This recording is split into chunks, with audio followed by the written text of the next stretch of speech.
Welcome to Penn Sunday School, starring Penn Gillette. My name is Michael Vidot, and Matt Donnelly. Penn and I are broadcasting from the Show Creator Studios in Las Vegas. This episode, we're answering questions from listeners. If you've written to the questionpenn@gmail.com anytime in the last 17 years, today might be the time we get to your request. Here he is, preaching love, Mr. Penn Gillette. Just want you to know, I don't know what I'm doing now. This is what we call a bank show, and it might be used during the fasting, or I might do some of the shows during the fasting. But be used. I might be in the hospital now. I might be in Iceland. We don't know.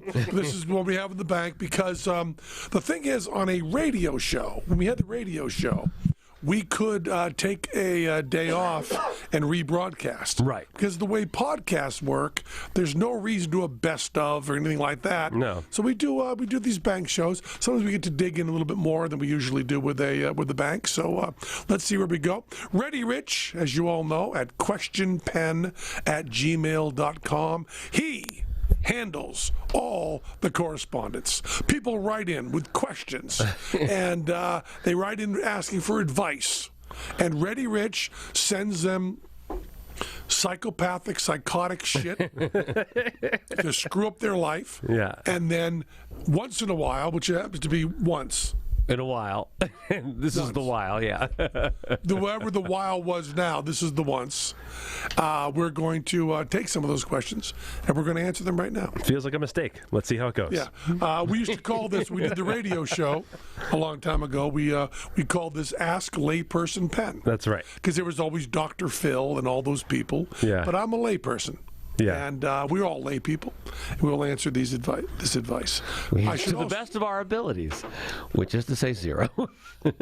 Speaking of which, I guess we should talk about this publicly. Our dreams of phlebotomy have gone up in smoke. Oh, no. They have. They did a lot of work. Mm-hmm. And there is no way that I can do it without doing 2 hours a day, twice a week for like 8 weeks in a row. And I just can't grab that time. It has to be Mondays and Wednesdays. And then I need 120 hours of clinic time. Before you can do it. Within a short period of time.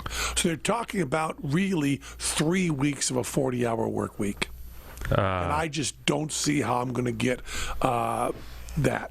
Now, if you talk to Laura Godot or Matt, you might be able to do it because they would help you out. But there's no way I can in good conscience take that time because the time would have to come away from really important work or have to come away from my children, and I can't do it. Right. They only looked in America, though, right?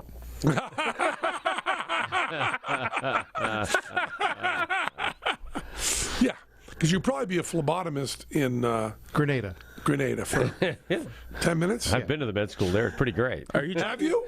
Yeah. Are you talking I didn't go to med school there. I went and hung out at the med school there. Why would I go to med school there? Are you talking about LA gossip columnist Matt Donnelly or Honduran phlebotomist Matt Donnelly?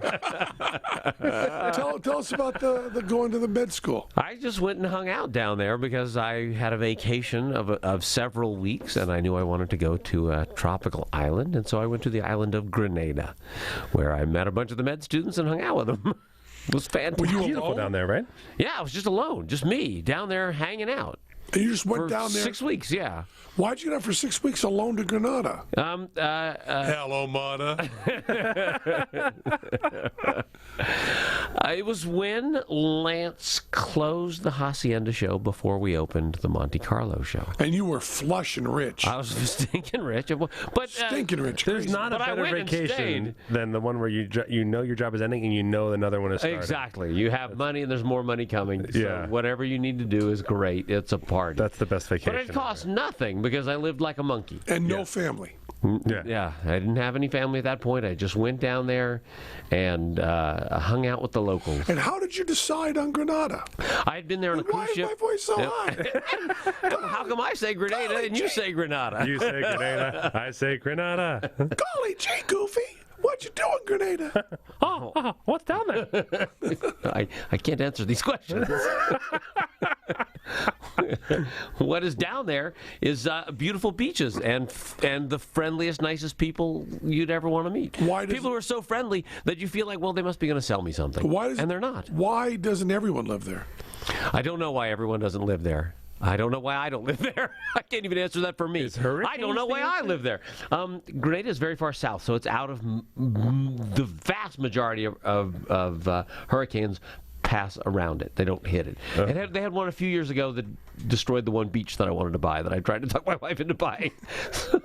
Fortunately, she, in her infinite wisdom, refused to allow me to buy the beach. Now, Rob, yes, who works at Fool Us, stage manager. Oh, yeah. He has moved to, what country was that? I forget what country Uruguay? now. I think so. Uruguay. Yeah. He moved to Uruguay. Wow. He now works in Hollywood and lives in Uruguay. Just commutes, just flies back when he has a gig. He's an in-demand stage manager, and so a lot of his shows that get renewed, he's decided that he will work just exclusively with the shows that renew with him, and he won't keep trying to take on other shows. Wow, good for and by him. moving to Uruguay, that makes that a doable It's totally feat. possible. Yeah, it's very, very cheap there. Yes. He owns a nice place there, and he's going to come up and do he'll do 6 weeks of work and then go back and then do another 6 weeks of work and then go back and then another 6 weeks of work. Good for him. Well, Grenada is, because it is a... Where is Grenada in relation to Uruguay?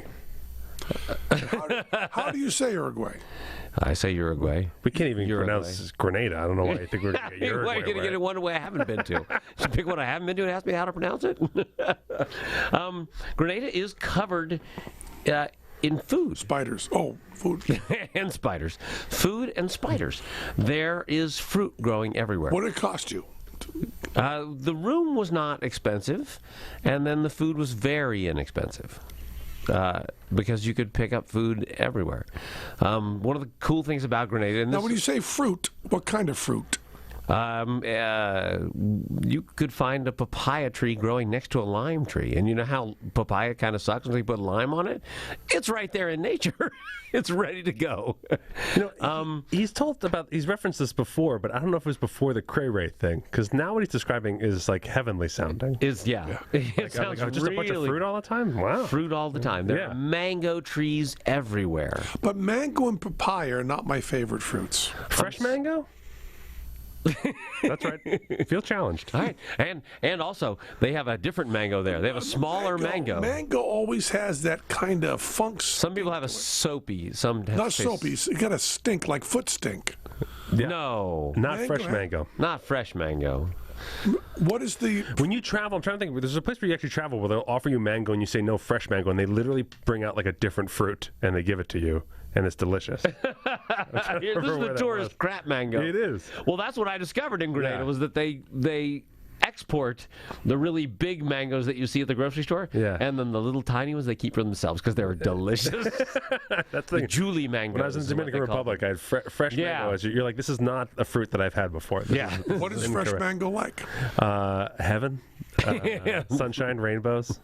No, it's juicy and sweet, but it doesn't have that texture, that annoying texture to it. Much less stringy. Yes. In the ones that they eat than the ones they export. What about the other cray ray? Can you get rice and beans? Yes, rice and beans are a staple there. Very, very common. Very, very inexpensive. And you vegan? can't pick it up off the ground. But yes, and vegan. Great deal of vegan food there. And callaloo. Are you sizing us up, Penn? Are we doing Penn Sunday School from Grenada? Baby powder beach, where the sand is so soft that your feet sink in like snow. Just really beautiful, delightful place. And how much were you paying for your room? $60 a night. $50, and that was at a nicer place. And You can sleep on the street for nothing. you can sleep on the street for nothing, and almost everyone does. Everyone has plywood homes with no windows. Not everyone, obviously. A lot of people there. A lot of the people are very poor, but there's food everywhere because it grows wild everywhere on the island. Now, here's the one-word question where you and I We check out. Yeah. bugs. Oh. Not bad. Not like... Now, not bad for him. Different than not bad. This is a guy who This is not filmed Belize. leeches approaching him in the woods As a cool thing. as a fun outing. This is no Belize. It is not very buggy. I'm haunted by that clip to this day. the heat-seeking... Yeah, watching leeches leap towards you. Yes, yeah, they know. Blind, carnivorous worms standing up and moving towards you. Yeah. In a place that you are alive, as opposed to in your dreams. No. No, thank you. None of that in Grenada. Okay. Skeeters? I saw none of that. Skeeters? I don't remember the skeeters. I think there were skeeters on the mountains when you were in the mountains. And actually, there was mosquitoes. One day I had a mosquito problem that I remember. But not like Louisiana has a much worse Horse mosquito. flies? I don't remember horseflies. I don't remember very many. I remember there being ants on the mango trees, which makes perfect sense because mango trees are covered in sap. Roach-like bugs that are of a size that are disconcerting. Yes, there were. There were, but I don't remember having big battles with them. Okay. And the Anytime a bug is bigger than an inch, I have problems with it. But it's a great place to live, great place to be. And now you can buy a house down there? You could. What about the immigration? What's that like? I don't know much about that. How much was the beach you were trying to buy? The beach I was planning to buy was called Dr. Groom's. Dr. Groom's Dr. Beach? Groom's Beach, and it had a restaurant on it. And I don't think you actually owned the beach, but I think you owned the little bit of land where the restaurant was. And it's just a perfect cove beach full of super soft sand, and off of the beach a little ways I may there are not lobsters know. in the ocean. Lobsters? Lobsters and conch. I thought you might have said Teamsters. Teamsters off the ocean. Teamsters. I gotta be like, yeah. But I don't eat lobsters and conch. No, not anymore. At the time I did. I find it disgusting. We had lobsters, conch, and goats. So were the things that we ate when we were eating animals and Have chickens. you been reading about these lobsters? Don't or possibly might not die. Walk sideways? Or could, no, that they are genetically, they have a genetic thing where they actually die cruelly. That's the only way they die, is by cruelty. Mm-hmm. Lobsters only die by... because they do live really long time. They can live a really long time, and there's nothing about their cells that age like our cells. And so they either have something environmental happen to them where they die, or they're captured in a net and cooked, or that their shell stops, their body keeps growing, but their shell doesn't grow with it, so it just crushes itself. Oh, jeez. That's a very unpleasant way to die. Yes. Lobsters don't have any... What you're saying is lobsters have no pleasant way to die. That's what I'm saying, yeah. Very few die in their sleep. Telomase is the name of the thing, but it's the thing that they constantly the reproduce through. telomeres, Yeah, sure. yeah.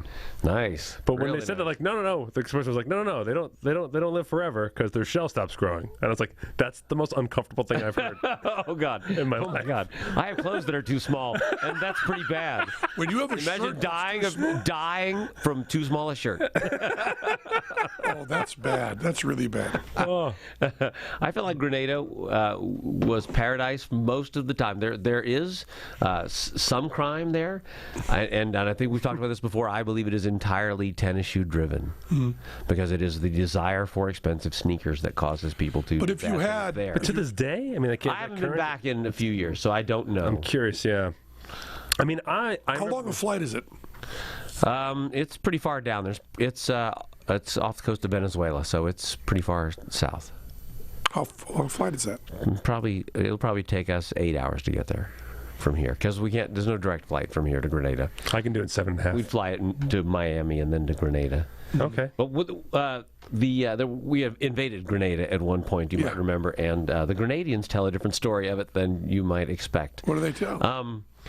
They wanted an international airport so they could have some tourism. They had a very small airport, and jets couldn't land, and so they wanted tourism. So they went to all of the developed nations and said, can you help us build an airport? And this is what they told me. I haven't fact-checked this in any way. Perfect. Oops. I lost my mic. Uh-oh. It's perfect for Layperson Penn. Yeah. It's a perfect layperson pen. Exactly. We'll just conjecture. They went to the United States and to other developed countries and said, can you help us pay for this airport? And the U.S., they claimed, sent them a check for $100. And no one else wanted to pay for their airport. They didn't have the money to develop the airport themselves. Now, Finally, you said that's a modest country, so is $100 enough to build an international airport? no, it was for the labor, not the parts. Cuba Yeah. agreed to build their airport for them, which was Cuba's rolling in dough. because Cuba's rolling in dough, because Cuba is going through Russia, and this is a Russian thing, and they wanted it to add it to wanted it to be communist like Cuba, so that it would be another. You played the game Risk. Yes. Exactly, they were playing Risk. So apparently the Soviet Union at that time pays for the airport to be built. The airport opens up, the U.S. flies down and chases off the Cubans and the Russians, so that now it's back to being a free nation. So that was their big battle. So their claim was that we set up the Cubans to build their airport and then chase the Cubans out. That was our plan. Oh, they're content with our role. That was our plan. Yeah. Okay. Our plan was not necessarily their plan, but our plan was to get Cuba to pay for their airport and then run the Cubans off. Okay. And that's apparently what we did. To the opinion of the person that I speak to there. One guy. Yeah, One a couple guy. of them. This is the opinion of one guy in Grenada. Grenadian historian. Tam. If you think drunk history gets things wrong. I don't even know how to make a stereotypical Grenadian name. Like George. I had no. George. I had no. What language? Colin. English. They all speak English there. What? I know. It's a delightful place. I can't say enough good things about it. And the great part was after 2 weeks in, I knew everyone on the island because I had rented a Jeep, and because there are cars there, but not a lot of a lot of locals have cars, and part of the tradition was you just pick up anybody hitchhiking, and so every time you would drive anywhere, there'd be 40 people hanging on the outside of the Jeep. So you'd get to meet everybody and talk to everyone, and because there were a few social events, you'd be invited to a wedding or something like that, and it would always be kind of the same people. So if we're really going to go, we're going to bring a Jeep and no tennis sneakers. That's what we're doing. We're taking a box of tennis sneakers to hand out. Big boxes, hand them out. Oh, yeah. I think Now, do we have any listeners in Grenada? I haven't. Good heard question. I'd I'd also like to know if you have any friends in your Rolodex that work for the GAO that we could run this story by. What's the GAO? General Accounting Office. Office of Accounting? The people that do the U.S. budget. Oh, okay. Yeah. And compare the price of an airport to military maneuvers in Grenada. Well, Yeah, we probably needed to $100 practice. in Reagan's time. I mean, that's got to be like $1 million today. Exactly, with the inflation, yeah. Now, we haven't even gotten to the part of the story we cared about, Right. which was the medical school. The medical school's great. I hung out with all the med students. And, they would be studying stuff, and I would be hanging out. And Now, we'd were they build... Americans? Many of them were Americans. In fact, one of them is working in a hospital in Oregon. So it's an accredited. It's an accredited medical school. Yeah, it's a real medical can really school. become a doctor It's a down little easier and a little less expensive to get in down there. Sure. Is he a phlebotomist? No, he's not a phlebotomist, sadly. I'm still not out on this. Yeah, we could go to Grenada. We become phlebotomists. No, even the American version. I think it was cool because the people that were, the people that were the med students were hanging out with the locals as well, and we would go to a guy's house and talk.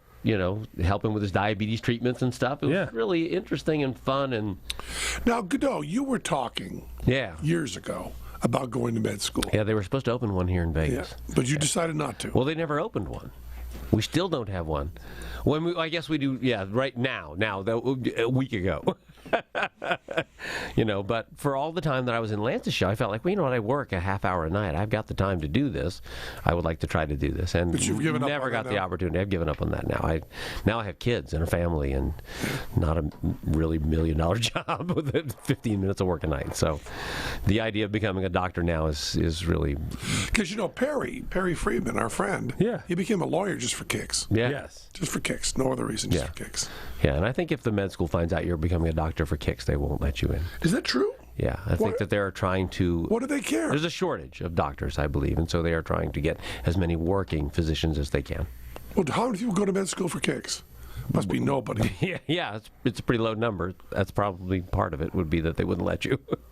No. I wouldn't tell them that. Who would want to, though? Right. Who wants to go to med school for kicks? It's considered to be a hard thing to do. Yeah. Right. But it's obviously something that I'm very interested in and have been for all of my life. I have Perry's. I dream of being like Perry.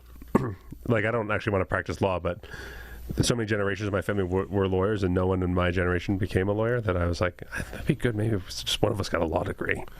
But then my sister-in-law was a lawyer, so I was like, that checks out. Close enough. Close enough. Good for you. Check. So you went for 6 weeks to... Yeah. And I loved it. Was there romance in Grenada? No. None, sadly. I mean, you can't say none for you. None for me. Yeah. I presume You're other invited people to a wedding. There must be some romance. I went to a wedding. I went to the opening of I went to a wedding. I went to the opening of the Grenada Light Airplane Club. They finally bought a plane, and they had a big barbecue to celebrate. They actually had a plane so people could rent the plane and fly.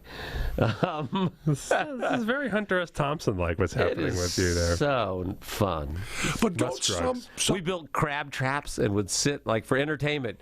You could sit on the deck of the homes that the med students were staying in, and watch crabs come up and get caught in the trap. And that was, I mean, you talk about sitting and doing nothing. That's pretty close. But it is also the most suspenseful and entertaining and funniest thing you've ever seen. Is to build a trap, set it, the crab walks all the way up, walks all the way in, touches the bait, and then changes his mind and leaves.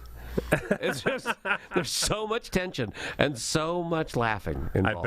I bet. Oh, yeah. You're sitting there with a flashlight watching this crab. Come on, What's at crab. night? It's at night, yeah. Come on, crab. Come on. I got this one. This is it. We're going to have dinner. We're good. We're going to... Yeah, Damn it, what are you doing? This is right there with, like, cockroach races and stuff like that. It's way up there. Like good. Yeah, you could go sit at a outdoor bar on the beach, which is how beautiful. Oh, my God, the weather's fantastic. It's the most beautiful beach. There's a little bit of music playing. We're watching Cool Hand Luke on the TV, and we're watching Cool Hand Luke and lizards eating bugs that fly up to the lights. Just a perfect evening. Do they do push-ups? Yes, they do push-ups and their little coin perched Now, on the neck. have you been to a godforsaken hellhole? No.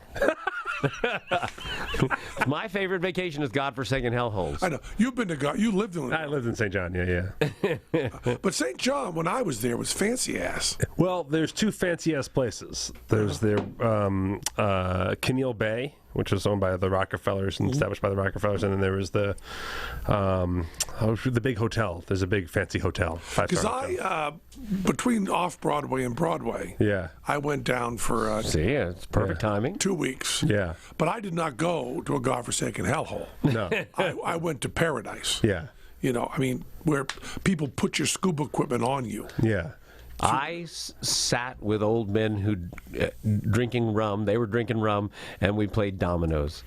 That was my adventure. It's really the proximity of St. John to the British Virgin Islands that is super nice, because the St. Thomas, all the beaches are resorts. Oh, wait a minute. St. Thomas is St. Thomas. St. Thomas is bigger. Yeah. And all the really nice beaches are resorts. Well, your father-in-law lives on St. Thomas, right? He did. Now he lives in Georgia. Oh, okay. And by the way, the river that I was on, someone wrote in, that is the river that was inspired deliverance. Now, inspired deliverance is exactly like the Caribbean thing. This is where Gilligan's Island opening is. I was just going to say, like, every college I visited said it was the basis of PCU. Yeah. Like, I always wonder, like, how many rivers take credit for the deliverance thing. But it might have been filmed on that actual river, which might make more... I didn't take credit for it. Someone wrote in. Yeah. But my suspicions are on it. And St. John is more, most of it's protected by national parks. Nature-y, It's more nature-y, but still, there's not a lot like beach-based stuff. And you go over to Jos Van Dyke or Tortola, that's what you're describing is more that. You'll see beaches, bars, they're sitting right on the beaches, guys playing dominoes, people just hanging out. Right. And it's more like ocean-based living. Yeah. Which is very nice. But did you like living in a godforsaken hellhole? I did at the time, yeah. I mean, I don't know if I would enjoy it as much now, but I was 21. So like I was loving it, and it was a time where I was it was a nice break from stuff. So it was a good timing. So you're ready to go again right now? Is that what you're saying? All of a sudden, I just saw you realize just now, boy, I think I'd like that. That was definitely one of the realizations of like having a kid. There's always the trigger in the back of your head as soon as the shit hit the fan. You're like, I can just go back to that island, you know? Yeah. And once I had kids, I was like, no, I can't. Nope. You know? Can't. There's just like I mean, now, especially not now, but after the hurricanes. But there they had like a clinic on the island that was not fantastic. And then there was a hospital in St. Thomas that was also not fantastic. Anything that was really bad, you were flown to Puerto Rico. Right. And so now all of that is gone. Right. So it's like, I don't even know what they do down there with medical emergency stuff. Well, and my father-in-law has retired in 2 weeks. Yeah. So he has a practice down there all ready to go. So I think he'd sell me his medical license. Like a taxi medallion? Yeah. You buy his doctor's license? I'll just call him up once a day. Go, this guy's got kind of itchy, it seems. Red. But I want to go back. I haven't been back to the Caribbean in a long time, and since I was my 30th birthday. I'd like to go back. But Yeah. Yeah, I went that once. I went another time when I did a lot of diving. Yeah. Yeah, diving, scuba, snorkeling, that kind of stuff. But that was where I was, when I lived there, I would go on a jog or a walk every day just out on the island, and it was really nice. Yeah, like I said, we hike out. We grab callaloo, which is like a spinach, and you cook it and make the soup out of it, or just like collard greens kind of stuff. And growing in the gutters everywhere you went. They're breadfruit trees, which is like a... My roommate and I are very similar. We grew psychedelic mushrooms in our bathroom. Yeah. And it was real... Did you really? Yeah. I'm not sure of the nutrition. So in the British Virgin Islands, psychedelic mushrooms are legal. But they grow on psilocybin, cow shit, right? So it was my roommate. It was really more my roommate's doing. He went to like some crazy college and was into the psychedelics. It's not easy to grow mushrooms. He knew, like he cooked a bunch of plants and nutrients off in yeast and used the yeast and incorporated that into the soil, put that in the bed of the soil in our shower and kept it shaded and stuff like that. But yeah, he canoed a giant garbage bag of cow shit from Joost van Dyke back to St. John on a kayak. So that we could grow our mushrooms in our bathroom. That's Kayak life. full of cow shit. That's life. I mean, I lived in tree houses. You know, we lived in little tent cottages, little like, you know, plastic flappy tents with screens. And that's it. And you know, you walked around in this group shower bathroom kind of situation, and you just lived on the side of a hill, and you just woke up and looked down the ocean every day. Side of the hill is the key right there. I think that people don't know. It's beautiful, amazing, billion-dollar views from plywood homes that don't have indoor plumbing. People go outside to a bucket of rainwater and wash, like in their swimsuit. They soap up and splash the water off, and that's their shower for the day. There's one house on the hill that has a phone. And so everybody on the hill, when there's a phone call, you go find whoever it was. But this has all changed. I'm sure it has. Yeah. So everybody has a cell phone and they have a connection. Yeah. It's probably replaced the tennis shoe as the envy. Yeah. No, they have them. There's no envy for cell phones. I mean, this leapfrog stuff is happening. People that have to walk 5 miles for water have cell phones. Right. Text on the way. Yeah, I don't know what it'd be like now. Yeah, I don't even know. Well, we should get to a question since our question. Oh yeah, that's right. I don't know. We just end this episode now and start another question one if you wanted. We'll just do a new intro for this one and move the intro to the second one. That was just hello. Places Penn doesn't want to live. Brought to you by the Grenada Tourism Board. Exactly. How deep are we in? I don't have a timer in front of me. We got get time to do this. Okay. So you want to guess what the most popular advice question is? How do I tell my family I'm an atheist? Exactly. Is that the most common? It's not just family though, and I think it's a different answer depending on how who do I the tell other my person is. congregation? I'm a new atheist. How do I come out to my family or my wife or society? Well, you know, that's a really, really tough question, and it's a question that I deal with people a lot that I don't give much personal. I don't bring much personal experience to. I don't know that any of us can. And the reason is that I am a nut. So giving a piece of information that is outside of the norm was a very comfortable thing for me. It's one of the reasons that becoming plant-based was easier for me too, and changing my diet is easier for me, because I've always worn my craziness on my sleeve. Right. So announcing when I was 16 or 17 to everybody that I was an atheist was not a huge step for me. But I have a great deal of sympathy for people it is a big thing for. I had a guy come to, you made the joke, your congregation, who said that? You said Yeah. I had a guy at a show last night. Last night? No, it doesn't matter. Guy came to our show and said, I want to thank you for writing your books, God No, and Every Day's an Atheist Holiday.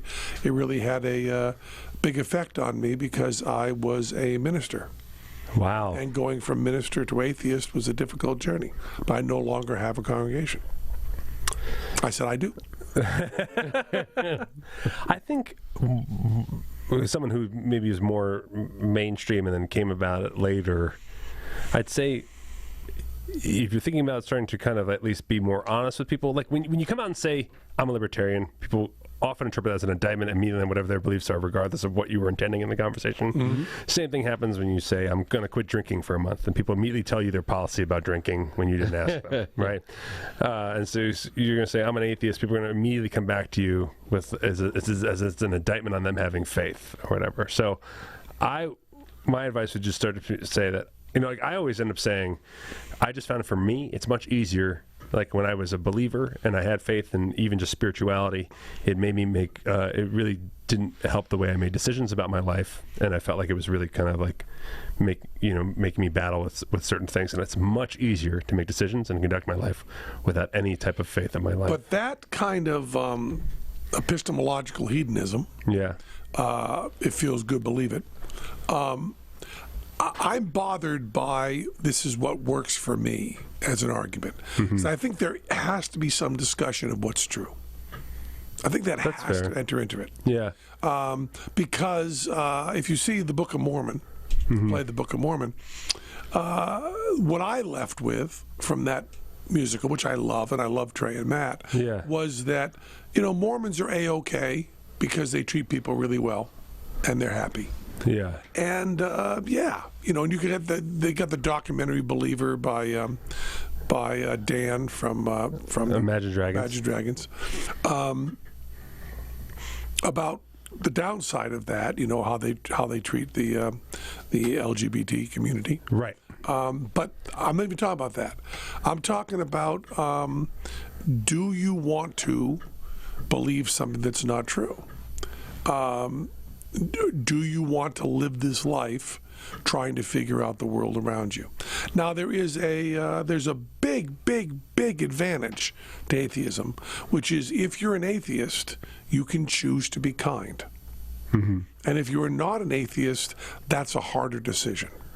Right. If you are part of the Mediterranean death cults, if you the Abrahamic religions, if you are Muslim or Christian of many kinds and certain kinds of Jew, you're not really supposed to deny your religion. Right. You're not really supposed to. Right. I think I don't think that any Jewish scholars would have blamed anyone in Nazi Germany for denying their Judaism. Right. But in Christianity, you're supposed to say you're Christian. Many sects of Christians believe that you're supposed to do at least some proselytizing. Muslims don't particularly deny it. But atheists, if you think you're going to cause someone a great deal of distress, and you do not admit you're an atheist right out, there's no punishment. And the moral issue you're dealing with is only the moral issue you have of any kind of thing you perceive as truth. You are not saving someone from eternal torment. You're not doing anything. Now, I have a direct story on this that I have to tell very, very carefully. I may have told it before, but I'll give fewer details than I would normally give because it's very important. But I was at a function with celebrities, and a big celebrity came up to me, and she said to me that she had listened to what I had, my This I Believe, that I did for National Public Radio, which as far as I know is still their most popular This I Believe. Thank you. Which was about atheism. And she said that it had, it affected her strongly. And she had pulled over her car, listening, and listened to what I said and thought about it. And then gone back to her family and talked with her family, her husband and children, about what she'd heard. And they had all agreed as a family that they were atheists. And then her question to me, having taken me aside privately, she wanted to thank me for this. And then she wanted to say, what am I supposed to do? Am I supposed to announce this? I said, you're not supposed to do anything. Yeah. And she said, can I just be an atheist? And I said, yeah. She said, well, don't I have responsibility? I said, nope. And I will tell you that the high ups in the president in the American Atheist Association, when I told them this woman's name and how many awards she'd won and how many speeches she gave and how loved she was, were very angry at me. They said, you should have told her that she's supposed to come out and be honest about this. I think it is different than everything else. I think it's different than becoming Christian. I think it's certainly different than having a sexual lifestyle thing. You can make the argument that by not being out about this, you are in some way supporting religion, and that the idea that if atheists don't speak out, that if you want to be dramatic about it, which I don't, but if you want to be dramatic about it, you could say that 9/11 was less likely to have happened if there were more atheists that were out. Right. Many people make that argument. For me, I would feel compelled on many, many fronts. I share everything about myself. You know, we had this break. Teller didn't want to tell people he was having a back operation. He believes that's his private life. We ended up deciding to, because canceling 5 weeks of shows is a big deal. We don't want people to think we're doing it lightly. However, if I were having a back operation, I would probably have a crew in while I was getting it. Very few things in my life I keep public. I would be... keep from the public. Yeah, keep from the public. If not for my family, and I'm not afraid, not wanting to embarrass my family more than I need to, I would be even more forthcoming about things. Of course, what I've just said is what everybody says. If not for this, I would do this. Yeah. My dad was Christian his whole life, and my dad loved me, and I loved him, and we argued about religion, and never in any way made a dent in our love for one another. I can't expect that from every family. I know it's tough. My father's, he's asked me to cool atheism talk around family or something like that, where it's been a little awkward. But he listens to the show all the time, and he just someone's even texts me during the show and just check in, and he listens to. I speak openly about it here, and it hasn't stopped him from listening or talking to me, and so I'm very lucky about. Well, that we had all of us had stellar dads. I mean, yeah. Well, yes. Well, you two still have. Yeah.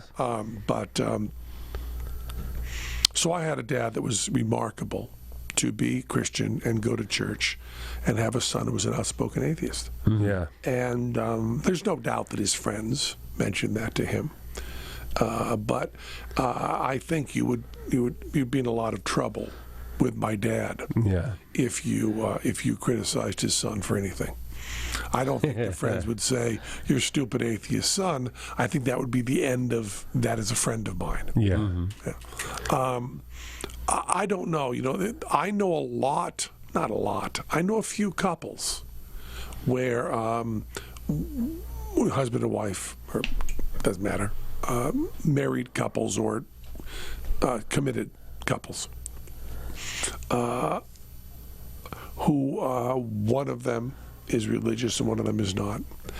And it is so perplexing to me. A very good friend of mine who I love dearly just broke up with a girlfriend that he was crazy about because she was religious and he wasn't.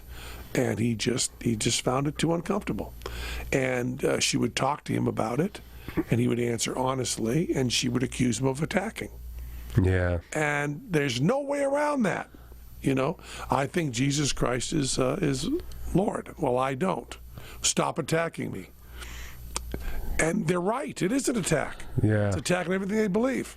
So I know couples that have existed for 20 years, raised children, done very, very well, with one of them as a believer and one of them not as a believer.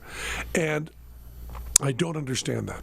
I don't understand that you can live in a house with somebody that you love. It does seem like the most fundamental thing in your life. And know that they're going to hell. And it's something that also seems to matter more and more as you age.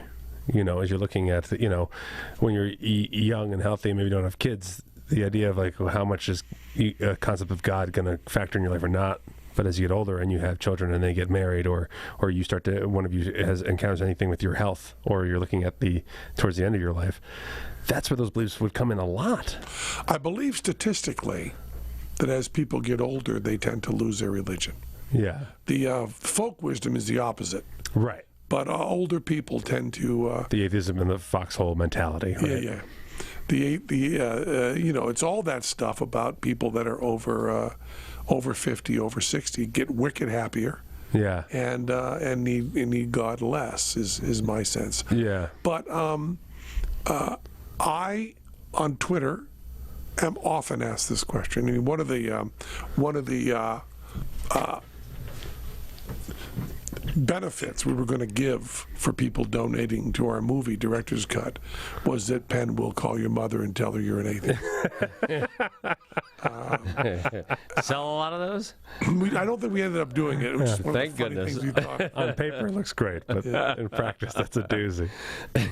I want to ask you about some of the variations of the theme and special cases, but we should take a commercial break first. Sure. Okay, now we're back. Special cases. I did want to say one thing about. I mean, we can do that. We can do the whole next show about this too. I think, and I've said this in Twitter, and then got it bounced back to me. I think that sometimes, and of course this is the most dangerous thing you can say, sometimes people underestimate how much their family loves them. Yes. I think if you had asked me when I was 18, 17, what would your dad's reaction be to you saying you're atheist? I think I probably underestimated how much he loved me. And I didn't think I would get as much support as I did. I think we also do not underestimate how many people are closeted. Yeah. If you have a family and they are going through the motions of being religious and you come out and say you're not, they may tell you, and these are all experiences I've had people tell me about, and I want to be very, very careful because doesn't always turn out good. Nope. And I also think that your family, I mean, I think I should just... But also on that level, on that mentality, I think if you understand there might be other people around you that haven't expressed doubts, that may have doubts, then it doesn't, maybe in a less broad gestured way, you can think about that, and you might be able to find someone you trust. Mm-hmm. And that might be a relief to you. And also, it doesn't have to be a fight over Thanksgiving dinner. It could be. Yeah, that's probably not the time to do it, really. Probably. Yeah. Bring it up quietly. And I also think... That's what happened to my family. Christmas, we used to always get together and we all go to church, then we come back and eat dinner or whatever. One Christmas, it wasn't a big thing. It was no fight or whatever. Everyone's getting up to go to church. And they said, Matt, you going? I said, no. You guys go ahead. I'll see you when you get back. That was it. And no other words were ever spoken. That was the last time my family went to church together. Everybody else was already dressed. That's it. And so I got the suit on. If Matt's not going, I'm not going. Like it was We didn't know it was an option. Didn't know it was an option. And then we just never went to church on Christmas ever again as a family. Well, I was atheist. Yeah. And then my mother, 30 years later, Yeah. 20 years later, 25 years later, said she was an atheist. Yeah, and at a time where you would think she would most cling to God. And then my sister, too. My sister came out and said she was an atheist, and my nephews. And the First Congregationalist Church of Greenfield, Massachusetts, lost their two biggest donors. Yeah. I always love telling this story because it's so funny. To give you an idea of what my family thinks of making deals, my sister and my brother-in-law announced they were quitting the church, and announced is too strong a word. Decided they were quitting the church, and then they had pledged their contributions to the church that year, for the next 8 months, which they paid all of it, every penny. And my brother-in-law was in charge of the grounds, and my sister was in charge of the choir. They continued those duties until the exact day they had said they were going to do it till, which is great. They did not walk away angry. Right. They did everything they were supposed to do. Nice. And then my sister got together with my mother and said that they wanted to take the money that they had donated to the church and used it for something also good. And so they chipped in and bought Jaws of Life for the fire department. Oh, that's great. And just gave that to them just out of the blue. Showed up one day. Here's the Jaws of Life, guys. Have a great time. Yeah. That's good for them. That's always my main burning issue as an atheist with the door-to-door technique. Mormons, Jehovah's Witnesses. Yeah. It's even if you believe that you should do this, what is your conversion rate compared to a Facebook ad? And then the time that you're spending, if you really believe in doing good for the earth, if you dedicated the door-to-door conversion time to doing anything else actually good. Just grow vegetables and give them away. Yeah. Or just Except you're talking about eternal life, Matt, so there's no... Yeah. Growing vegetables is not going to be a match for saving a soul for all eternity. Yeah. I mean, you have to see it on their terms. Also, I think that the conversion rate is probably okay. A lot of lonely people sitting home alone. The people that you don't convert are out doing something. Yeah. So they don't answer the door. Yeah, that's probably true. Yeah. And, of course, I answer the door naked. Come on in, let's have some pie. I haven't done that because people can't get into our neighborhood. Yeah, there you go. When I used to answer the door naked. That got me off their list. My family... Just an image of Penn sitting there at his window holding a pie and just crying naked. Yeah, why don't they come by anymore? Where do you have that image? I thought you meant you were imagining it. No, yeah. Because I thought you were shooting pictures to my window. Yeah. I stand naked with a pie often. Yeah. My family never went to religious services. We just never. The only time I have been to church on a holiday, I went to an Easter Mass with Peter Potofsky. Oh, Christ. And on Easter Sunday, when they asked if anybody wanted to get up for communion, this was before Peter was religious. This was back when Peter was the clown. Peter's religion was... Peter Potofsky is one of the craziest people alive and a wonderful clown. And a great clown. And very, shall we say, physically fit. He was at that time, He's the 108? Yeah, the 108 guy. Yeah. He can flip and land on his back. Really? He might be able to do a backflip over a campfire. He's the only human. 1980 Easter, I went to Easter Mass with Peter Potofsky and several of the other clowns, because some of the clowns were religious and wanted to go. And I thought, well, it's better than sitting on the train. And we went down there, and they called people up for communion. Peter got up. And Peter's not religious. At that time, he had never been to church, as far as I know. You know what I mean? Really knew nothing. And went up, and when they went to give him the sip of wine, he clanked his ring on the cup. Like that. And went, oh my God, I hit my tooth.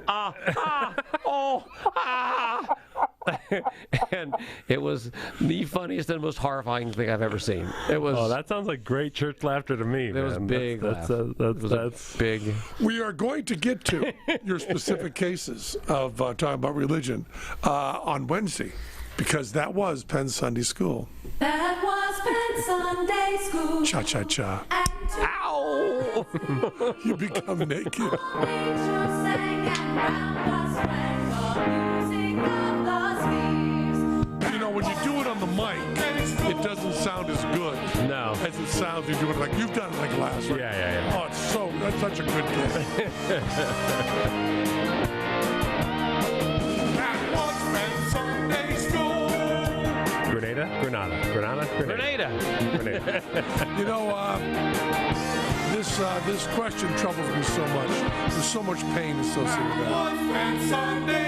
But not only do we love you, your family loves you too. Keep that in mind. Anybody need to pee? Nope, let's go. You asked where Grenada is in relation to Uruguay. Yeah. And then you just let that roll by. Didn't even look my way. Oh, well, where is it? It is north of Uruguay and Yeah, Uruguay is bordering on Brazil. east. North and east. How much does bordering on Brazil help you? Brazil's the biggest hunk of South America. Right. And Grenada is South Caribbean. Okay. Oh, so it's way north. Yeah, it's island nation north.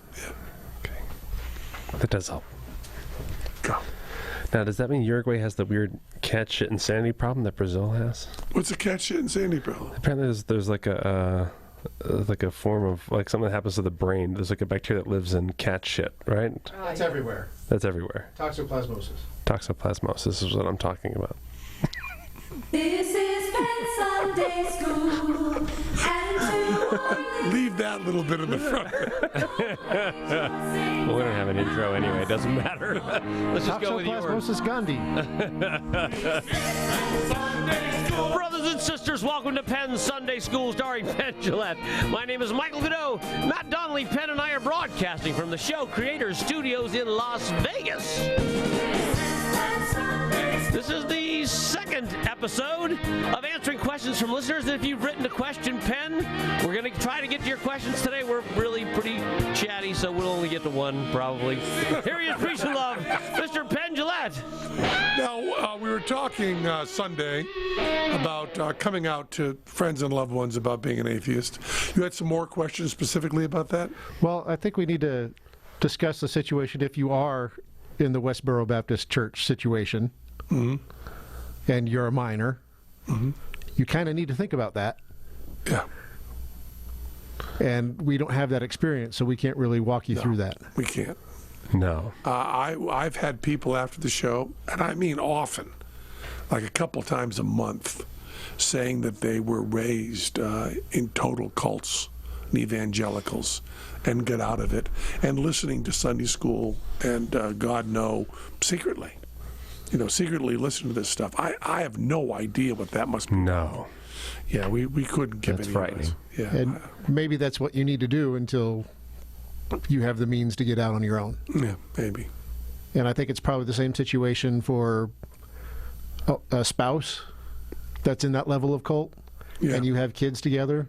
Yeah, I That's think stuff we can't advise you on. No, and what Penn said in the last episode is you're not owed anything on the other side of the equation. It's only about your own personal sense of honesty and your own personal sense of living. And certainly, it is, in my opinion, very, very good for the world if religion goes away.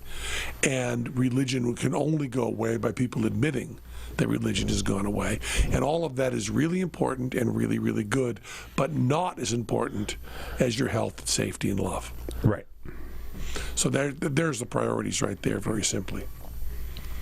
And then we kind of hinted on this one with your family working in the church until the day. Mm-hmm. But I think my favorite letter of this variety is a man who had found atheism while he was working as a church organist. And the question wasn't, how do I come out, but do I keep the job? Yeah, that's a tough one. I had a woman ask me that at a book signing, too. You know, the TriCaster by New Tech is used mostly by churches. a huge amount of the business that Tim Jennison gets for New Tech, or at least at one time, I think it's changed now, was from churches.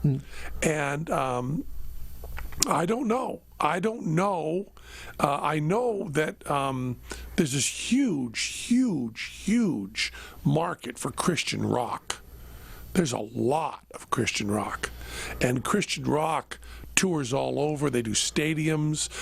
And I know that friends of friends who are monster players, heavy metal, work in Christian rock bands and tour all over, and who are atheists. And I also know that one of the Christian rock bands, even the entire band, were not religious. Right. But that was their market then. Now I don't know how it feels to be an organist at a church, but once again, if you were a religious organist, and you were playing keyboard where people were denouncing God, I think you have a tough moral problem. If you're playing organ at a place where people are celebrating the Lord and you're an atheist, you might not feel good about it, but you're not doing anything deeply immoral. Right. You know what? It's like driving in traffic. You can let people in if you want to, or you can crash into them. Slow down, let them in if you're in that mood.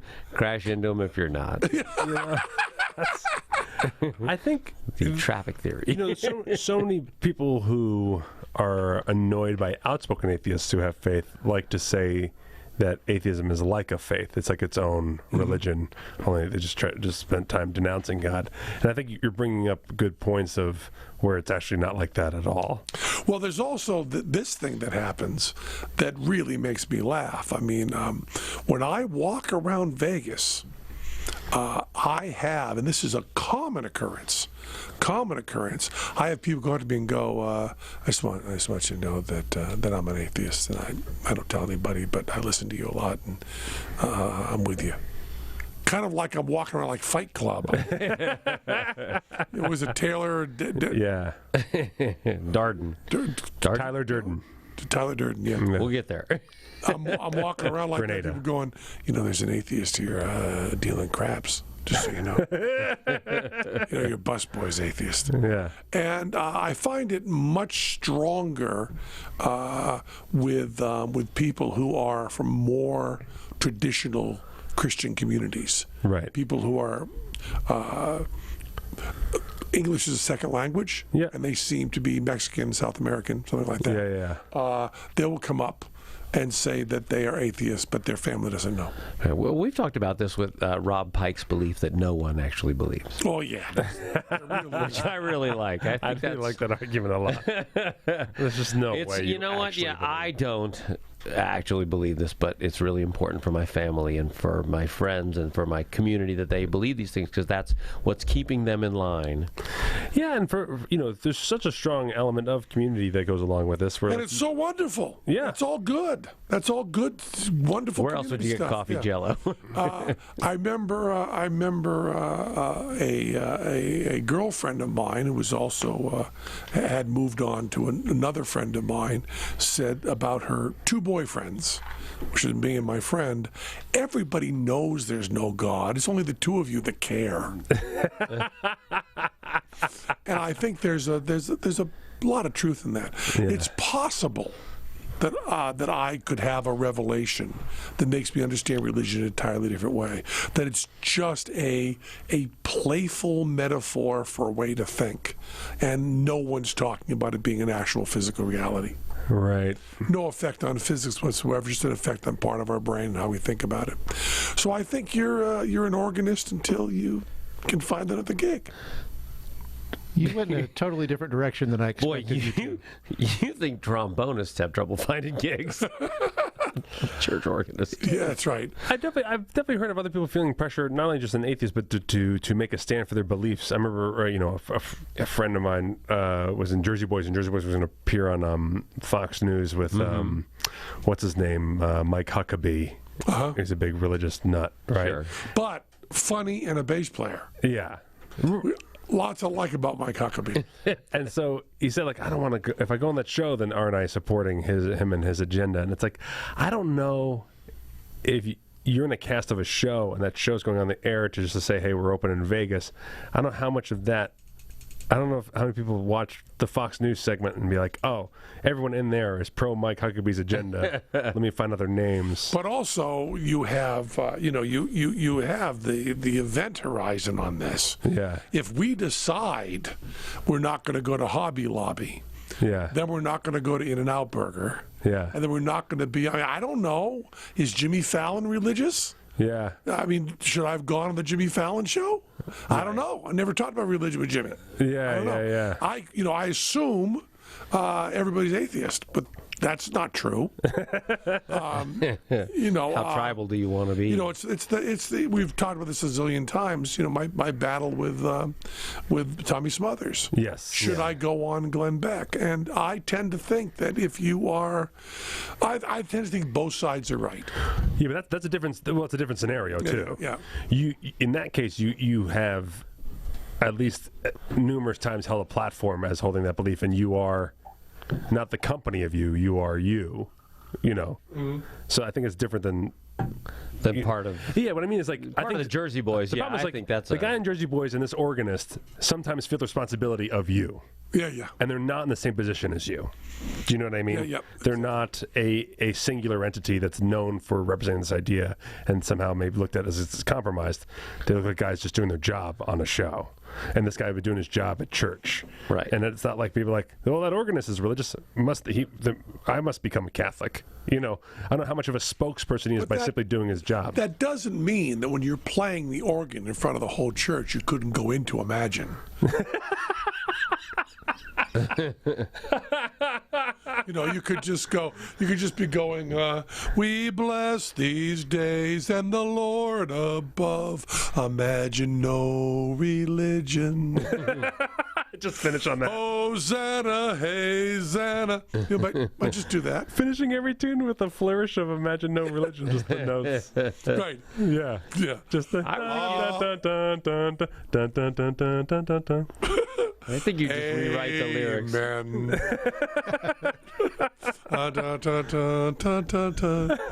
Just always a little flourish at the end. Just What is? I keep getting in my head.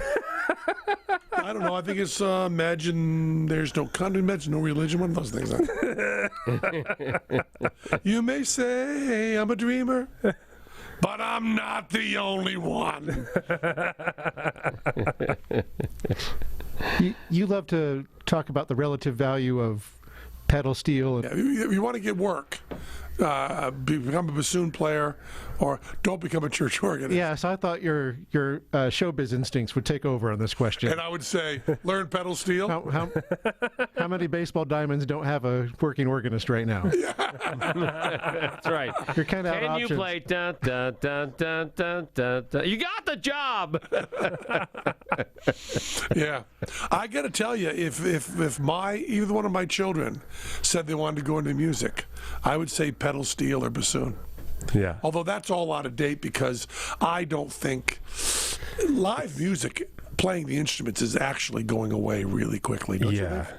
Really fast. It's hard for me to say that because I'm working with it every night. But it seems like if you listen to the radio, It's there's more nothing on there being played. playing instruments live is quickly becoming a stylistic choice and not a necessity as to like how to get it out there. I'm actually working with R&B bands on Saturday night who are doing covers of Back That Ass Up, and all those guys work at church the next morning. Yeah. Yeah. Yeah. But also, I'm going more on the music thing. It's becoming a choice. People just will want to have an instrument live on their album as what might seem like the oddest like Dylan choice would be like, no, I actually want a guy actually playing guitar on my album. Really? Yeah. You're gonna book studio time? We can just have it. Whatever you want is already right here. I can just type. I'm going to bring a guy in. Really? Well, when Tim Jennison was asked if drum machines would replace drummers, he said, who's going to program them? And that becomes the issue. I mean, the people that were coming up with bass lines for bands are now coming up with bass lines for pop songs. They're just not playing them. Right. But they're creating them still. So the composing's not going away, just the actual live play. And, you could argue that every country western bass player is a composer of a bass line. 1, 5. I got an idea. I'll play 5. Now I'll play 1. Now I'll play 5. Now I'll connect it up when I go to the third. Not for long. I'm 1. Uh-oh. I had it in my head. I just lost it. So the next question from that group of people is, I'm a new atheist. How do I convince other people? Oh, so the people who want to do the convincing, they've made that choice for themselves. Proselytize time. Right. How do I proselytize? Well, it's not just how do I proselytize, but how do I convince them? This is an easy question, but we get it a lot. Yeah, well, I have very strong opinions on this. I believe in the marketplace of ideas, and I believe that you should always proselytize and never manipulate. Always proselytize, never try to convince. So the question is not, how do I convince other people? Because that is manipulating, that is doing jive, that is, you ask them this argument that they can never ever bust. I hate that. Yeah. What I love is state what you believe as directly and honestly as possible and be open to the fact they might be right. Yeah. And I think listening to them, listening to other people, is more important than what you say. Not for the world, for your heart. Hear them out. But with the secret knowledge that every argument of faith, when you really keep extending it, plays itself out pretty quick. Yeah. Let them keep talking. That's why the listening works so well. That's why listening is, if you want to do it on the So fly, then the too. snake talked. Yeah, keep going.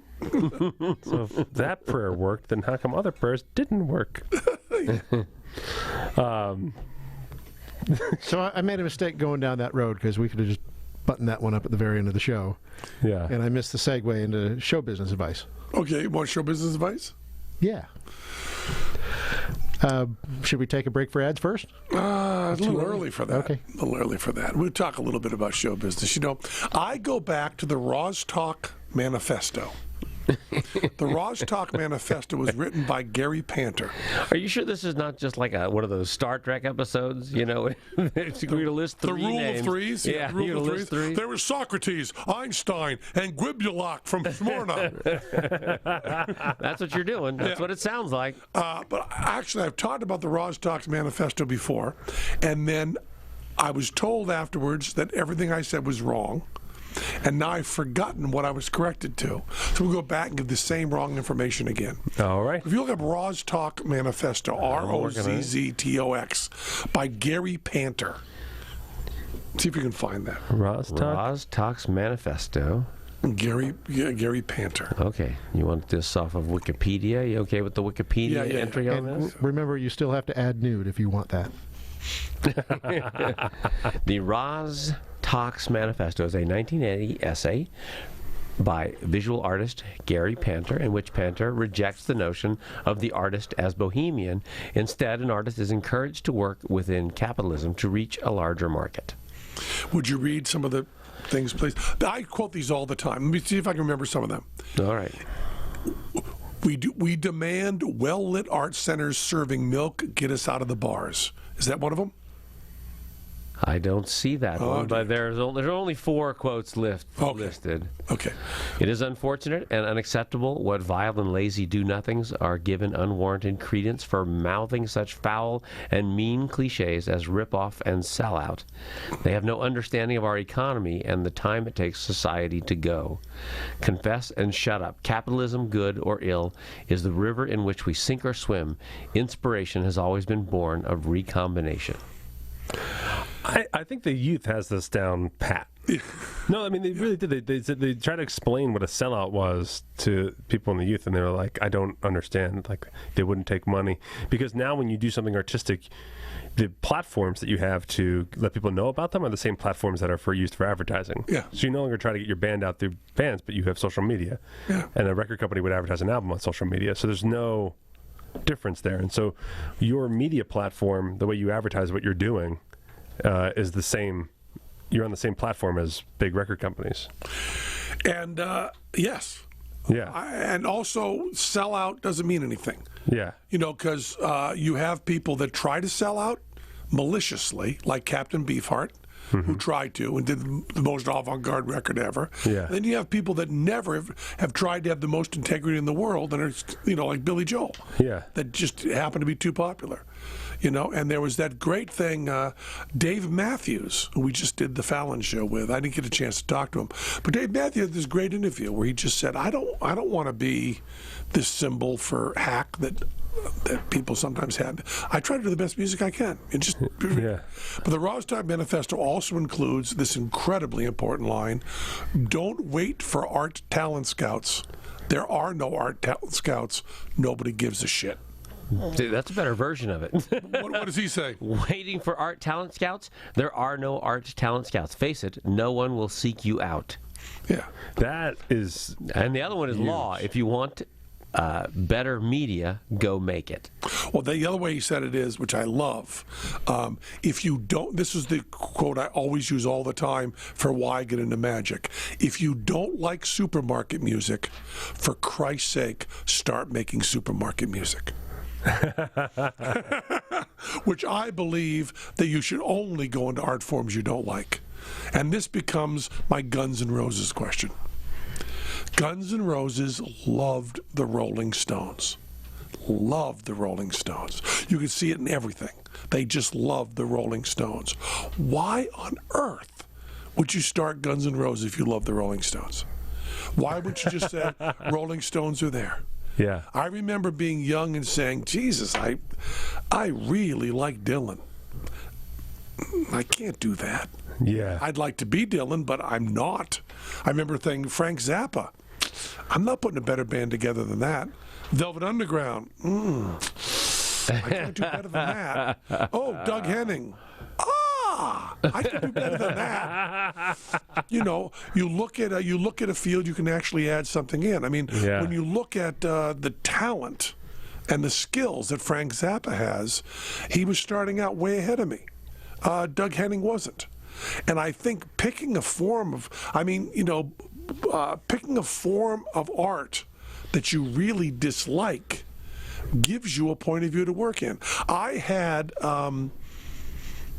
5 things that I absolutely hated about magic. And I thought maybe other people hate this about magic too. I'll try to fix those things.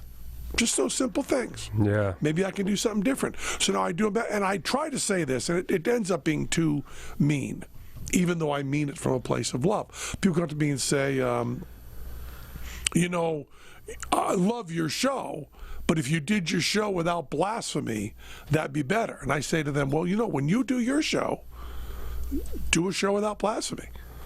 And it sounds so snotty, but I mean it really honestly. Yeah. Alfred Hitchcock said, if you're going to start making movies, don't go out and see great movies and say, I'm going to do that. See terrible movies and say, at least I won't do that. Right. Find one thing to fix. Find something you don't like about it. Can you find the whole Rostov Manifesto there? I mean, you just yes. Wikipedia. Yes. He's got the internet, so no. The entire Rostog's manifesto is here. Yeah. It was listed as one of the links next to the Residents. I remember. Well, that's where I got it from the Residents. Yeah. The Residents published it. The avant-garde is no corpus. It merely lies in shock after an unfortunate bout with its own petard. Wow. It feigns asleep, but one eye glitters, and an involuntary twitch in the corner of the mouth belies a suppressed snicker. The giggle of coming awake at one's own funeral dressed in atomic TV beatnik furniture. A mutant with a mission. Wow. Wow. Yeah. What else you got? There are 20 years left in the 20th century, 20 years to reap the rewards and calamities that have been put in motion in this period. At this time, a current of aesthetic function is emerging, an inevitable culmination of concepts and experiments pioneered and conducted in this century. We declare society an amusement park and one to be dead reckoned with. There you go. Wow. Now, Gary Panter is also art director for Pee Wee Herman, by the way. Oh, wow. So, you know, you can see all this Yes, aesthetic. of course. And the residents and all that stuff ties Yeah, together. yeah. I bumped into Paul Rubin, Rubens, whose father started the Israeli Air Force. But And his son has been trying to make up for it Wait, since. his dad started the Israeli Air Force? Yes. Sell out. What a hack. and he was asking about the residents. You know, there was this in the 80s. There was this the Subgenius, Devo, Pee Wee Herman, the residents were all mixed in, all cross-fertilizing, Right. everything going on. So Gary Panter was in all of those. You know, Yeah. they popped up. Do you have anything about Well-Lit Arts Center? How's this laid out? Is it laid out in points? It's just items, yeah. Yeah, there are 18 items. Can you skim them and find the ones I want? If you'll chat while I skim. I remember my What we'll do for one thing, yeah. let's break for commercial. Now we're back. What do you remember? My wife, she's like fourth or fifth generation show business. Yeah. You know, and when we first started dating, at the time I was waiting for the talent scouts. Yeah. Right. I've been doing improv and just hoping they just walk in and ask me to do stuff, which did happen from time to time, not often. Right. Yeah. And certainly wasn't a way to get on SNL or anything like Yeah. that. And she was the first one to be like, well, you have your headshots made? No, I'm just, I get auditions and I just go and so have you done this? You done that? She started going down all these things. And I was like, no, I haven't done any of that. And it quickly made me realize that I was a comedian since I was 16, but I wasn't trying to be professional until I was like 27. Mm-hmm. Like I just was like, I never had actually asserted myself in a way that like, she's like, well, if you want to get cast on that show, do you know who the casting director is? No. You know, they all teach classes. You just go take a class from the cast director that cast that show, and they can see you. Oh, neat. Like, and just all these like practical advice of like, what? yeah, she's like, there's people that are in charge of, finding people like you, and you can just go to them. They don't comb improv theaters at night waiting for their lost talent. They have plenty of people. Because the kind of personality that they're going to want to do a serious, hard-working job is going to be able to do that work on their own. Yeah. If they need to hold your hand to get you into the audition, Yeah. they're going to have to hold your hand during the job. Yeah, and I think now, like, I really actually like this next generation, like my child's generation will be, if they want to do anything in the arts or entertainment, is that the endeavor of trying to make entertainment and profit from it seems to be in one endeavor now, not a two separate step process. And two, it's so chaotic.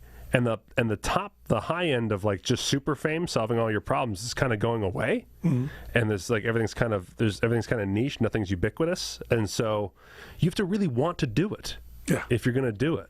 And so I think there's going to be a real, like, ferocious appetite for going for it. That's the thing that Pinker doesn't lean on enough. It's not just that violence and rape and health is getting better. Yeah. Whatever order that is.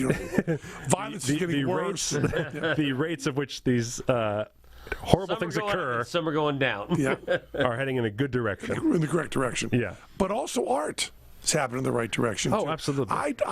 I would say this in high school all the time, and no one knew what I was talking about. And of course, I was inventing the internet, which I need to get credit for. But I would say, we're all listening to the Beatles all the time, and we're giving them our money. And the record company and the Beatles are making a jillion dollars.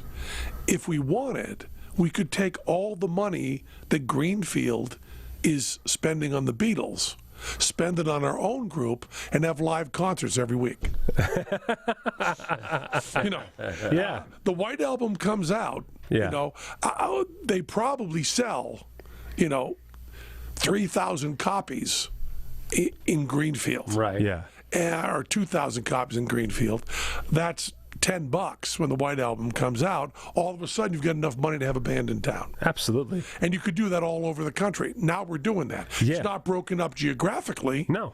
But if you want heavy death metal by people in transition sexually, Yeah. you have 5 of those bands. You know, anything you want. Well, if you want Christian bass fishing, Yeah. you've got. I can't say it. Don't let me announce it. Bass fishing is hard for me. But if you want a Christian That's the name of the album, right? bass fishing is hard for me. Yeah. If you want a Christian bass fishing show, you can get it. Yeah. If you want an atheist bass fishing show, That's our job. Get out of there. Stop looking at it. what else? What did you find in the Rostov? Close the bars. We require well-lit media centers that serve soft drinks and milk. We require the top 40 radio stop it. And for this extant executive entertainers, we know when to laugh. Machines don't, and it's an irritation to hear them laugh at the wrong time. They laugh at nothing, and nothing isn't funny. He's won that argument. Yeah. You know, a lot of all the respected comedies don't have those tracks anymore. Nothing isn't funny is the greatest final line. I know, yeah. Nothing isn't funny. They laugh at nothing. You know, I wish this didn't have a racial overtone. I mean, it's nothing but racial. But what Miles Davis said about television is the most perfect thing ever. White people laughing at nothing. It's great. Go ahead. Another one? But that's I was right on the well-lit centers. You were. were. You had it. I remember from reading this once. You just like milk more than soft drinks. You Yes, skip the exactly. soft drink part. I had your Beatles conversation with many, many high-end hi-fi enthusiasts. You just spent $60,000 on a set of electrostatic speakers. You could have booked Dylan for your home. For that. I hadn't thought of it that way, but exactly that. By the way, living room concerts Yeah. are popping up all Yeah, over. isn't that Yeah. great? That's really great. What's it? The venues Well, are we did changing. a few juggling shows like that. Just going into somebody's backyard for a show. And it's a blast. Were you talking about even like I was talking to someone about in New York grinding out the stand-up scene? The stand-up scene is not what it used to be. You don't go to all these bars at night trying to hang open mics where you just perform in front of comics because everyone knows you don't grow that way. Well, now people have social media, and so they have their own things. So they team up with each other where they have followings and they put on like specific event-oriented shows in alternative venues where they actually get to do comedy in front of for longer amounts of minutes in front of people who aren't just comics. Yeah. And so the younger generation is actually getting better at stand up faster because they're not going through those old conventions, you know. Yeah, we still have that idea of doing improv with food trucks, which is Yeah. okay. What else you got in the Ross Talks? Our lack of popularity in high school was led us to think probably has led us. Our lack of popularity in high school has led us to think, and thinking has led us to this: no war is waged here, only a strain, a virus, a toxoid, a Ross toxoid. The emergent complex asks for just 20 years of your time. Now stand and sing. Gary Panter's good. That's great. He's very, very good. I'm all over this now. Do you have the supermarket music thing? Have you found supermarket music? Oh, no, I haven't. Sorry. He probably says it better than me, although some of these I've said better than him. You should just update it. It's a good plan. It's been a part 2. Yeah, part 2, Ross Talk. 21st century. Well, actually, 20 years. He did it 20 years Yeah, so before it's the been end of the 40 century. years, yeah. I could do 20 years into the next century. Yeah. So 2020, I could do my Ross Talks. Yeah. I got to get in touch with Gary and ask if he wants to do that. It's a A great deadly idea. texture and tone have taken the serial nirvana, a misanthrope born of capital realities, tendencies, and inter-office memos. Sightless businessmen posed entertainers shovel up tons of soulless Saturday morning animation. Would that you could make cost-effective the rubbery genius that was the Saturday morning of our youth. Wow. Well, that was Rubbery Pee-wee's. genius that was the That was Saturday Pee Wee. morning of our That's right. youth. He's working on Pee Wee. Yeah, that's the whole. That's yeah. That's the show description. Yeah. We say enough to the instigators of game show design, for we are sick and dizzy. Show us the backs of these monstrous facades, for even bare plywood is a healthier texture. Oh, you seekers of the new who run terrified from history into the clutches of an eternal life where no electric shaver can be built to last. Wow. Which one were you looking for now? I was looking for one. Supermarket That music. was supermarket music. Because I've been saying for years, if you don't like supermarket music, for Christ's sake, start making supermarket music. And if he doesn't say it in there, I'm taking credit for it. A call for mutant intuition and wrestling is real. A current that synthesizes ideas and entertainment, and anti-media that creates, participates, and services, and broader-based lunatic fringe, and one that is capable of finishing the century outright. An avant-garde that has no mean diversion and stocks the supermarket.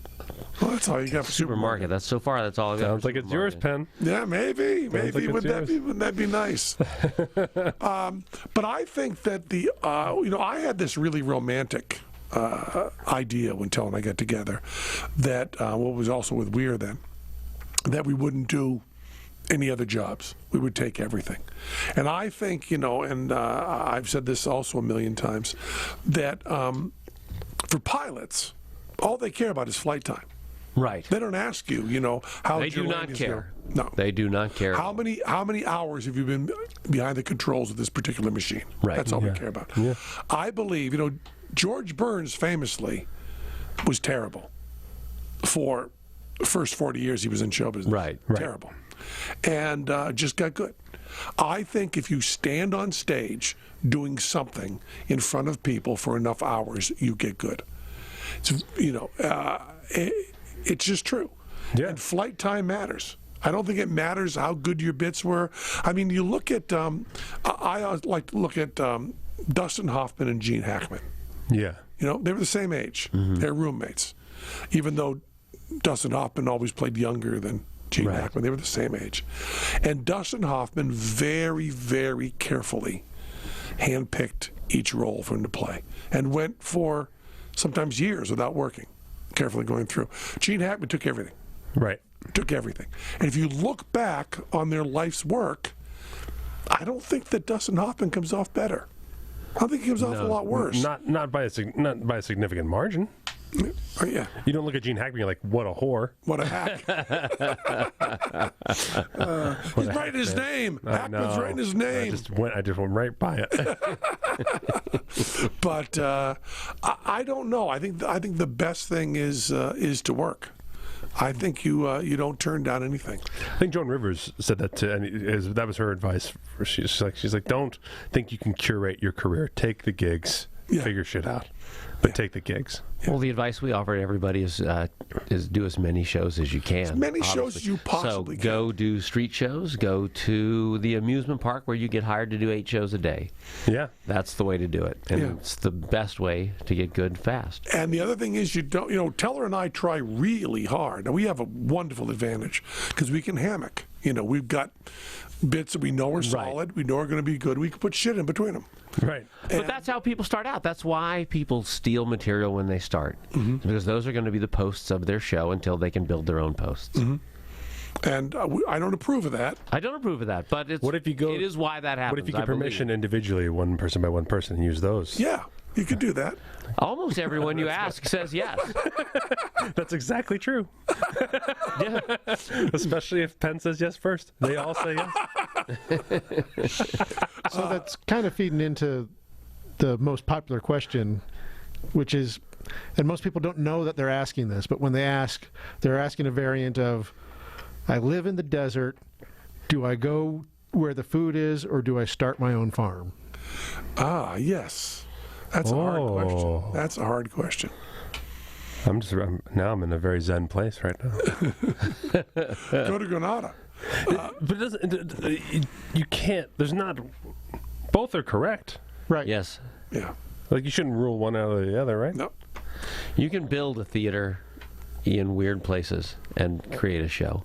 I have a friend who does a show in Baltimore. Friday and Saturday night, he owns a little theater and a bar. Yeah. Not even open the rest of the week. Open only Friday and Saturday night. He's got 100 seats, sells enough tickets, sells enough drinks to keep himself alive. Well, unfool us, right? Behind the scenes, the show is very grateful that there's a bunch of just magic theaters around town because for the actual show, doing giant illusions is kind of, and from the Penn and Teller Fool Us perspective, kind of a waste of time. Yeah. there's really like two things that can happen, and that's it. But those people want their big illusions on television, Right. Because it sells tickets to their theater, you know. Right. And so every time you say like, what's going on there? Like, oh, it's a big rig. I immediately look in the bio for where's their theater. Like, where's their magic theater? And then you find out there's a theater that's been existing in this little town that just thrives. They do Right. they do blank shows And a some year. of them are fantastic. Esther's Follies, Right. you know, unbelievable. Where's Esther's Follies? San Antonio. The magician been there forever. Yeah. Doing a great job. Everybody loves it. It's a huge success. It's like He's had a 30-year career in his own little theater there. Yeah. Is that there's one in Austin. One guy came down from Niagara Falls. Big. Niagara Falls. You know, but big. You know, they have these big theaters, and in those places, a giant stage illusion is really impressive. Yeah. You know, and it's fantastic to treat people to see that type of work. You know. Yeah. But so yeah, there's you can build your own theater. Or you can go where the other stuff is, or you can go to Spain and learn card magic from some really intense guys for a year. Don't do that. all you're going to do is break my heart. Don't go to Spain to learn card magic. Yeah, but that does show you. I mean, that is a perfect example. Juan Tamariz Yeah. changed the entire world. Yeah. Why would all the good card magicians come out of Spain? Yeah. Why? There's also another guy. It's two guys, right? It's Juan Tamariz and another guy whose name I always forget. But I don't have it. yeah, but Woody talked about that. We had him on. Yeah, you can go back and listen to Woody's episode. Yeah, but it's just this you can do so much. You know, things can just you can set up. But also, that's also not an either or. No. You know, you can set up your place in Austin, and then go out during the week. Yeah. Play other places. You know. I don't have my PC up. Did we air Woody already? I don't think we did. Oh, we haven't? No, we did. Because he did tricks you could Yeah. play along with while you listened. Yeah. And I had people texting me like, I can't believe I just did a trick. Okay. Yeah. We did because he did also air it. tweeted it. Yeah. So we did air Woody. Which is also great. If you haven't listened to that episode, you listen to him, you get cards in your hand, and he makes magic happen in your hands. Yeah. That's really impressive. Really great. Yeah. What other questions you got? I think you should throw in your Johnny Depp stuff here. Oh yeah. I should throw my Johnny Depp stuff. He's just writing for you. It's not. Yeah. He's curating. This is Yeah. not a Q&A. But I'll tell you. I pull these I out. got it. Yeah. I'll tell you. I'm not sure that what I say about Johnny Depp is the truth. Okay. But I think it's a good idea whether he did it or not. My view of Johnny Depp is that Johnny Depp was wicked good looking, and Johnny Depp wanted to be in show business. And Johnny Depp moved to Hollywood, and I believe got headshots out as a model, Yeah. formed a band where he was lead singer, formed a band where he played guitar. Yeah. Two different bands. I think he did poetry readings, went to every single audition, also worked in theater, and said, whichever one of these hits I'll get good at. Yeah. Yeah. Sure. Because he had this window of where he was good looking. I have a very good friend. She's gorgeous, and she was like 19 or 20, Yeah. and she wanted to go into acting. And she said, I'm going to study acting in New York. And I said, don't study acting in New York. Go to L.A., Yeah. audition for everything, and you'll be terrible. And no one cares because the first thing they're going to book you for is for your looks. Use those looks, get your parts, and then study acting while you're doing that. Because I know talented people, really talented people, who went to college, studied, got really good, ended up in L.A. at 25 years old, Yeah. having absolutely pissed away 7 years. Yep. Pissed it away. Those 7 years, they need to book people that look like you. If my son or daughter wanted to go into show business, I would say, you're not going to college, not for a day. You are going to go to L.A. or New York Yeah. when you are 17, probably finish high school, Yeah. maybe, and then go there and do that. Because you're playing the lottery, you're probably going to lose. If you don't get it when you're 25, you can still become a microbiologist. Right. You can still do anything. You can go to college. That money will still be in the fund from mom and dad. You can go to college then. And when you're young, people will see that in the arts, and they'll look at you as someone with potential. When the older you get and the older you start, the less people want to give you the credit of growth or possible growth. Yeah. You can be a wunderkind. Yeah. You can't be a wunderkind when you're 25. Yeah. So I think, and let the world pick what they want you to do. Yeah. I mean, if Johnny Depp could have easily been a guitar player and in a hot band as a singer, and fine. Then he would have gotten good on guitar. Right. Would have gotten to be a good singer, good songwriter, good. Fine. And this method is cheaper. Yeah. I always say, like, it's the amount of people that want to send their kids to a 4-year school or even a 6-year school, for acting or whatever. And you're like, the people who are more current in the education of what you actually should be teaching, teach for 1/10 of the price. Yeah. Right. In these actual places. And they're also the people who are hiring, as we just discovered from your story. Yeah, exactly. Go take a class from the guy who could hire you. Yeah, and listen to what they say. And then do a good job in that class if you can. Yeah, and you can also you can still sign up for like amateur theater classes, things like that. That will just you'll tackle scenes and all that stuff. Yeah. It's the same as college, but it costs hundreds instead of tens of thousands. And then if you want, you can still use that 4 years. Yeah, you can go out, have a full failure. Full 100% failure. Yeah. Start up again at 22. Makes no difference. It doesn't. Yeah. If you want to read, they read that book called Some Girls, about a woman that went in the harem of the Sultan of Brunei. Yeah. She did not go to college. She went and was in the harem of the Sultan of Brunei. Yeah. Made a lot of money. Then went to college at 21, and had a full ride, everything paid for, all by her. Yeah.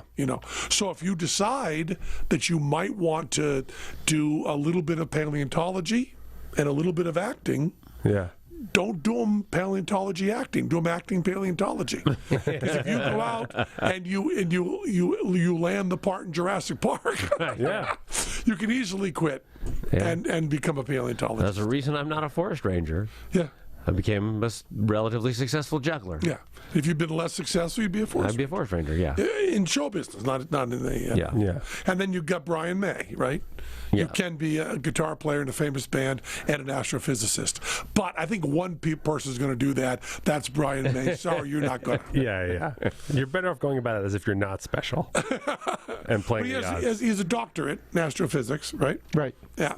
And made his own guitar out of a piece of wood from his fireplace. Fireplace. Mantle of his home. Yeah, well, I made my Which is why own it sounds bookmark. different. Yeah. What's that? Yeah, well, I made my own bookmark. That's why it sounds different. That's why I read different. Yeah. Did we cover the Johnny Depp thing? Yeah, so tangential to entertainment, I want to move to Vegas. What do I do?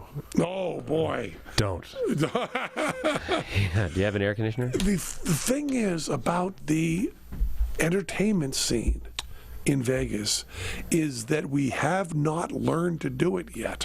Not at all. Not at all. There is not a scene in Vegas to get started in. The most important thing to understand, like even now, like people bring up comedy and they'll bring up, and then Paul and I get the call. And I'm baffled. There's no way 2 4-year-old guys are the hippest comedy thing in town. That's just not true. Yeah. And there are already 100 shows. And well, here's the thing about the shows. The shows are going away. Yeah. Slowly. It's all DJs. It's all DJs or headliners, and if headliners want to hire people, then great. If they want background dancers or something like that, fantastic. But if you're not a headliner, the local scene is non-existent. And here's why. Non-existent. Like we're because more, Tony O'Shea wasn't able to pull it off. He tried. Yeah. We don't have. We're more like Orlando. We're not really a city. Like right. we're a sprawling suburb with a bunch of places where tourists go in the middle, and the tourists don't want to go out to the outskirts of town. They don't. The hotels are designed for you not to leave. The odds that they'll get out of their hotel and not go to another hotel, but go out to some club on some other street has never happened. No, Not one person's ever done it. No, it hasn't. I mean, people get lost in their actual buildings. If there's something you want at the hotel that a few people want, the hotel is going to find a way to provide it. 100%. Yeah. They do not want you to leave these buildings, and they're the most educated people in this area work in these buildings. Like, that's what they want you to do. It's not like Broadway. Broadway is not designed for you to hang out at the Broadway Theater all day and night and not leave. Right. You know, so it's like it's the same thriving thing. And on the local level, you're competing with Netflix. You're competing with people's couches. It's not a city. People aren't up and about. They're not bustling around. They're not going around and doing 1,000 things. They're going to work and they're going home, and then hopefully they got your Facebook invite and they feel like getting up, which they might not do. Yeah. You're not. It's just not an actual bustling city. No, I don't know how Panic at the Disco, the Imagine Dragons, and Killers got themselves going in Vegas. But I think they probably got themselves going in Vegas by not being in Vegas. Yes, that's correct. So I've kind of snuck in the same question twice. Yeah. Vegas is both figuratively and literally the desert. Yeah. Yeah. You're still going to have to farm here. When I first got here in the 90s, Godot was the only person I knew. Yeah. And I didn't know you well. I had decided I was going to go out and see local stuff because I did that in New York. You know, so I was going to go out and find. So I tried to go to punk clubs. I tried to go to avant-garde stuff, and it didn't exist. Yeah. It wasn't that it wasn't good. I didn't get a chance to find out if it was good because I didn't find it. Yeah. You know, there was one place that played that had a club that played some punk bands, and they were okay. But really, very, very few and far between. And also, like, when you're in, like, New York or something like that, like, you don't feel like the Broadway theaters are constantly get you out of your improv club and over to a Broadway show, you know? But here, they are. Like, you want everyone in town to make sure they come see you once or twice a year. Right. So does every Cirque du Soleil show. And so, like, you are actually competing. You're being advertised to, you know, as a local, you're being advertised to by locals doing local shows and all these giant shows in town with these local discounts and deals during certain times of the year all the time. So you are, when you're trying to put your stand-up show together, competing with Cirque du Soleil. Yeah. And they've got the muscle, and I don't know how this. I keep getting hope, you know, when Tony Hsieh started to do that downtown area. I get a little bit of hope. I bought in. I was at every meeting of every kind of meeting they were having down there for years, trying to stay involved with that and seeing if there's a way to make that happen. But he ended up doing the same thing that Vegas does, which is he decided, if that's a job for someone, I should get that from someone from out of town and bring them here to do it. Yeah. He did the same thing that Vegas does. Yeah. It's like, I need a headliner. I should go somewhere else, grab someone who does this, and make them do it here. Yeah. Yeah. I do more convention work in Chicago than I do in Vegas. Yeah.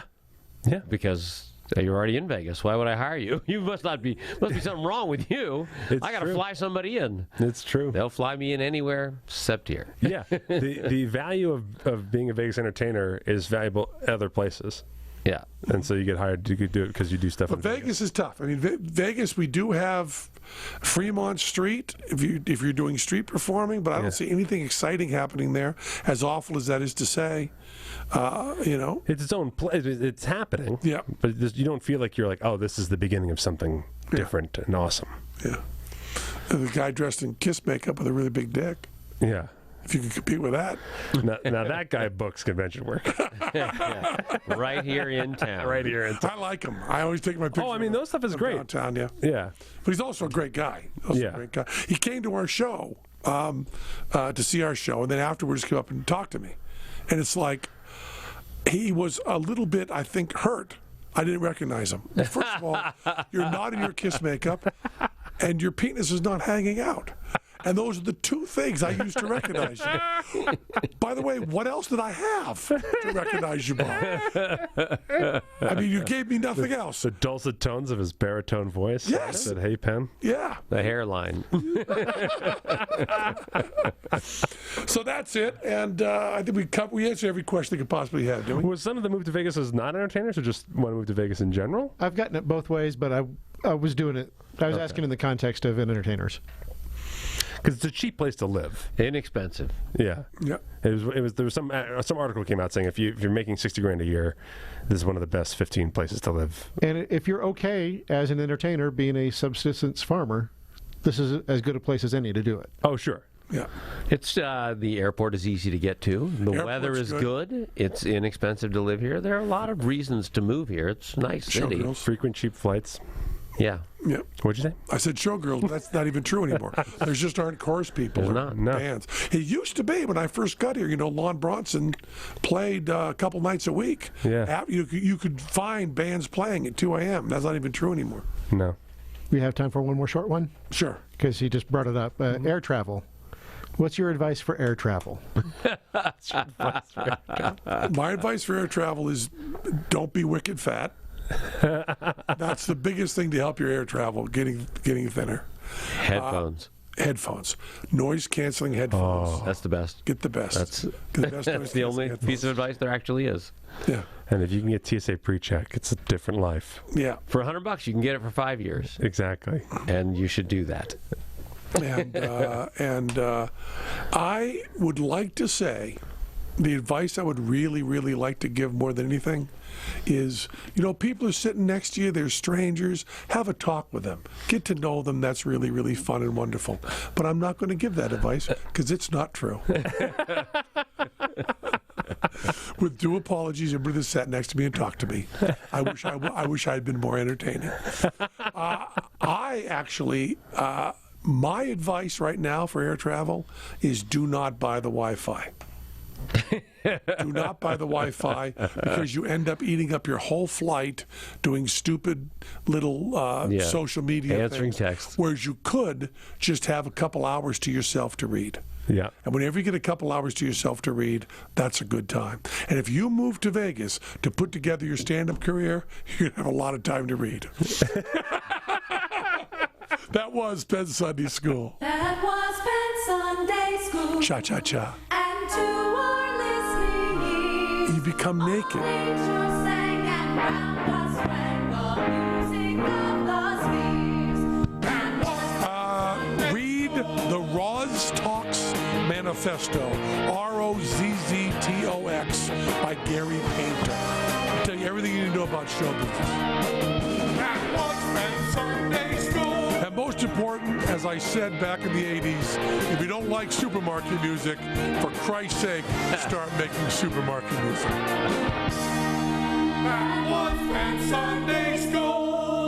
We love you. I hope we get a letter from a college kid who's like, "Are you kidding me? We're doing the sketch comedy show at this cafe. It's jam packed every night. Blah blah blah. You don't know what's going on in town." We'll be there.